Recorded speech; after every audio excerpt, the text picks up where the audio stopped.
Hey everyone, Dennis from the Salad Table. I've been invited to be a guest speaker at the Glebe Garden Club in Ipswich, so I'm just prepping the trailer here. I am literally going to put this, slide it on the back of my trailer and take it to a garden show. Normally I take all the plants out and put them in boxes, but I thought, got to work smarter, not harder. Anyway, hopefully it works. I'll take some video recording of the garden show as well, so wish me luck.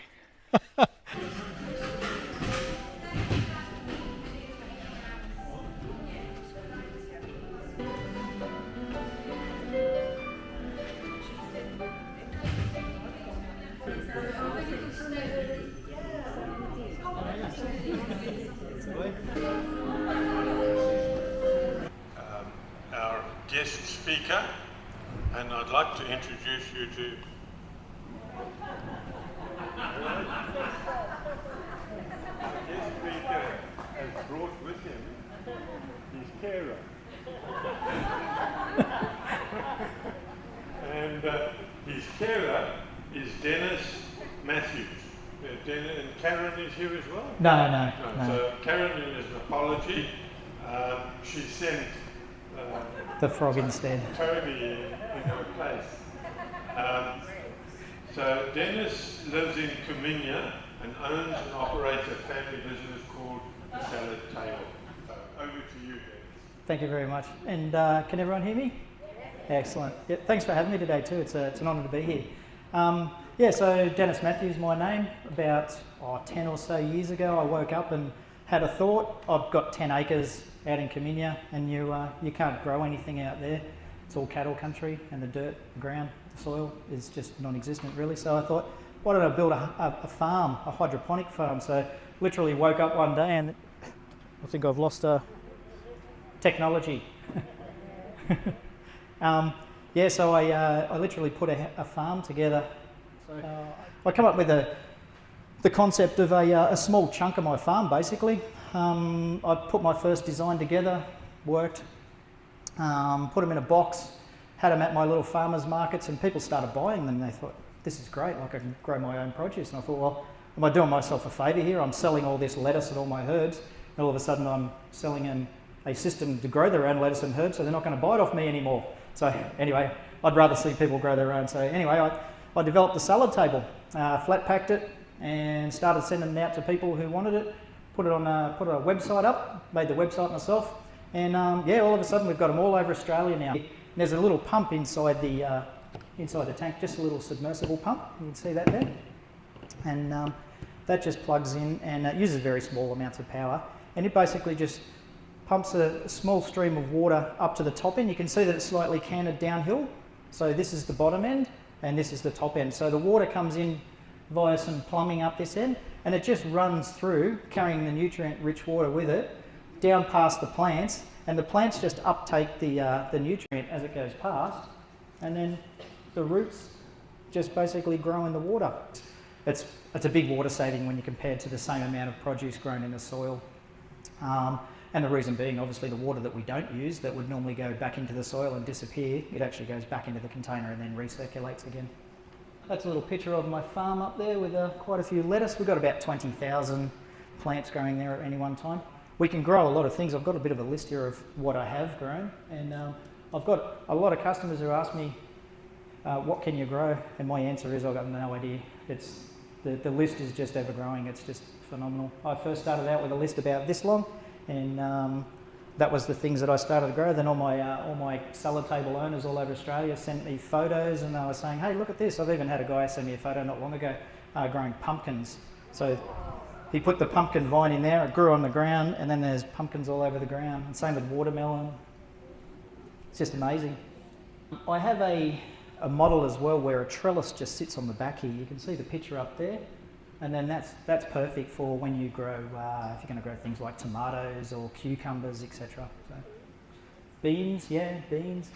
Yep, pretty much, if you can grow it, you can probably grow it in this thing. And in actual fact, I literally, this is my garden at home that I just use all the time. I just pick off all the time. I literally put it in the back of the trailer, and then come down here, frog and all. There's a frog in there somewhere, I don't know where he is. They end up, I found about 6 of them in the container the other day.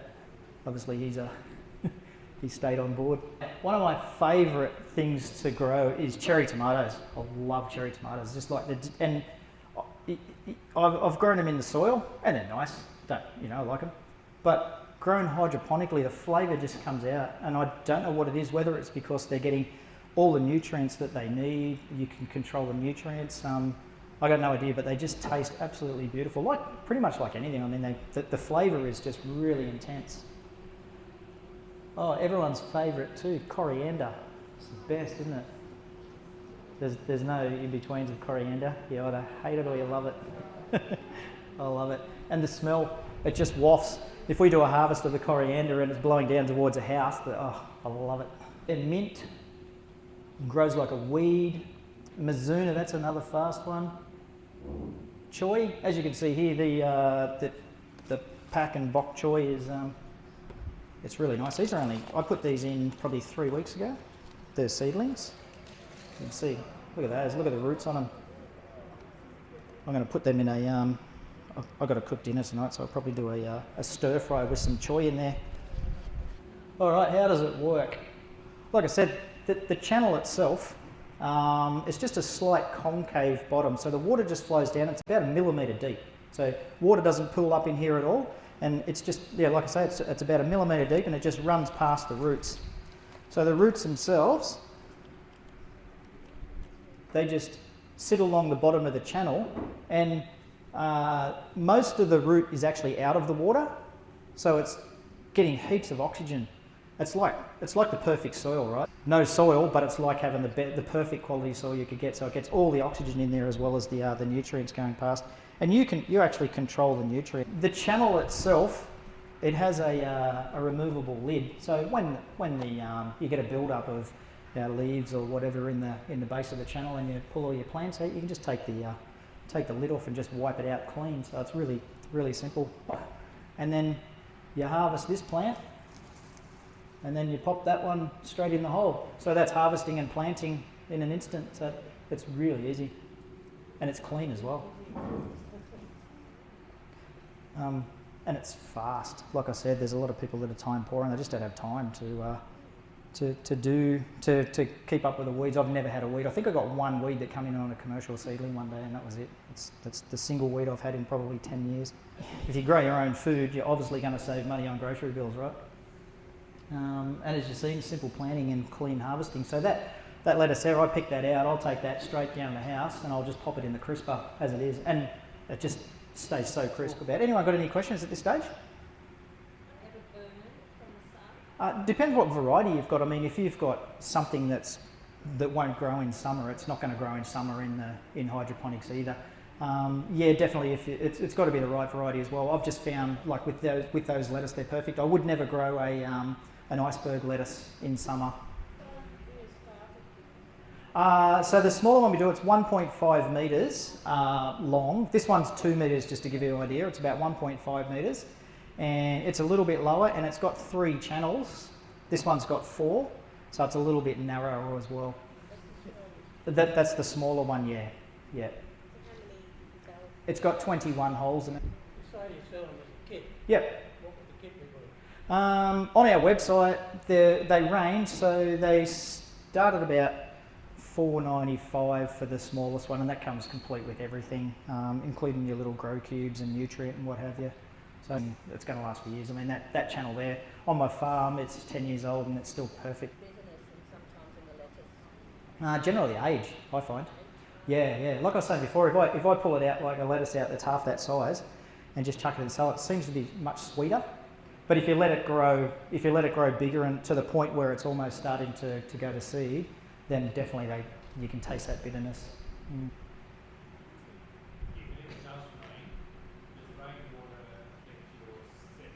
Nah, they love it. Yep, it fills up the bucket and it runs out and it dilutes it a little bit more. Don't worry about it. Once the rain stops, just let it drop down a little bit, just add a little bit more nutrient. There's nothing technical. Unless you have to read a book, it's very technical, but in reality, they're like little funnels. You know, all the plants are like little funnels, and they catch all the rain, and then it dribbles out the top. But it's, yeah. And then they just look so much fresher afterwards as well, so can't beat rain. In the bucket, yeah, the nutrient goes into the container. Yep.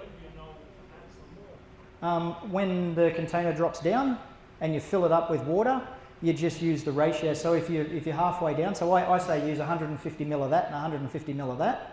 If it's halfway down, use 75 of that and 75 of that. I'm going to need more of the solution. Yeah. Do you have distributors around the place? Me, I just post all over Australia on my website. So people just come back, order online, and I send it out. I do free shipping with everything as well. Yeah, you can do. Particularly things like I was talking about before, like tomatoes and cucumbers. So because the plants are in there for longer, the roots get bigger. But all I do, I'll just basically lift up the lid and then get a knife and just chop the roots off. Just cut them down and they still grow. No worries at all. The other thing is too, a little trick that someone told me a few years ago, they get like a piece of garden hose, just cut off garden hose. So if you've got a root issue, say from, it's growing all down through here, just get a piece of garden hose about that long and just tuck it in, just pop it in through there, and then all the excess water runs through, but it maintains the flow through the plants as well, and then that overflow you don't get. Root crops? Funny story, a friend of mine works at Farmcraft out in Lowood, and he gave me some sample seeds of beetroot leaf. You know beetroot leaf? It's not beetroot, it's beetroot leaf, and then you just eat the leaves. Anyway, I filled up an entire table. There's about 750 plants per table, so I got all my seedlings and I filled up. So I got 750 of these beetroot leaf plants growing, and I walked up to the farm one day and I thought, geez, it looks like one of those lids has popped off a bit. Like, they don't normally just pop off, and it was lifting up a bit. And I looked inside and I had 750 beetroot plants growing. He gave me the wrong seeds. So yeah, you can. I've grown carrots, but they look like all wiggly and woggly. They still taste alright, but... So the trellis itself, it just basically sits up here, and then the wide space holes at the back. So things like tomatoes, cherry tomatoes, cucumber, beans, anything that grows on a vine really. In the winter, that's a good question. One of my favourites in winter is wombok cabbage. I love that. That's just my personal, what I prefer to grow. Obviously, everyone's got different tastes. Pretty much anything. Like, winter's a great time to grow. It's fantastic. Most of the things you can grow in summer, you can grow in winter. So when we get the flat pack, how do we put it up, put it together? So it comes in a box that's about that big and that long, and then the legs down here, they're just like loose. So all you do is you lay the base on the ground and you pop those 4 legs on like that, and then you grab the base, the top of the table itself, and you put it onto those legs, and that's it. So it's very simple, really simple. So these all come already spaced out? Yep, already spaced out, plumbing already fitted, screwed to the top frame. I'm sure you've got a number of converts. Do you have brochures that you're... I've got a website, and then I've also got some cards down the front here as well. So if you'd like to take a card, and then there is a website? Yeah, there's a website. It's called thesaladtable.com.au. We've all enjoyed your talk. It's been really fascinating, and as I say, I'm sure you've got a number. I'm thinking hard about it as well, because my chooks dig up everything I grow. Yeah. My chooks, I might be able to jump up there, but possums are a big issue for me. Thank you very much again. Thank you very much. Thank you.